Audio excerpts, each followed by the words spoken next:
So President Biden will seek to reassure union leaders today that he is, in fact, capable of running for re-election. Another Democrat in Congress, though, is now on the record calling for him to bow out. All right, so we have these two competing narratives here. Doug Luzader has more from Washington this morning. Doug, good morning. Good morning. All right, so President Biden just talked to the governors yesterday. Anita just mentioned he is now reaching out to union leaders. Is this having an impact? Well, you know, they're trying to kind of circle the wagons. So he's going back to these reliable constituencies, unions today. He's spoken to Democratic mayors, the Congressional Black Caucus, which has been very supportive of him.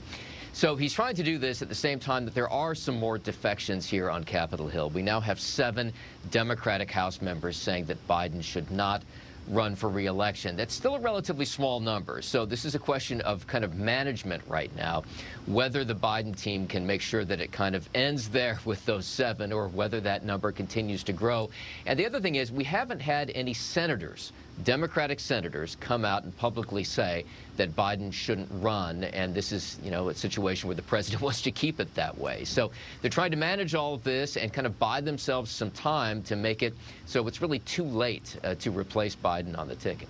Yeah, and when you speak of the issue of time, we've had several days now where former President Donald Trump has been relatively silent, but then finally coming out to another campaign rally. Yeah, and you know, listen, I think if you were an advisor to Trump, you probably would have told him to do this, to just kind of lay low while Democrats go through all of this drama. He did return to the campaign trail after a fair amount of time off yesterday and had this big rally in Florida and really went after Biden. There was another challenge to a golf match that has been going back and forth between the two of them, and another challenge to a debate. And, you know, that's an open question, whether there is going to be that second debate between these two. Is there a limit to how long this chatter and these competing narratives where there's defection, another defection one day, and a certain contingent that are supporting the president? Is there a limit to how long this can go on before the president will not be able to recover in time to get reelected?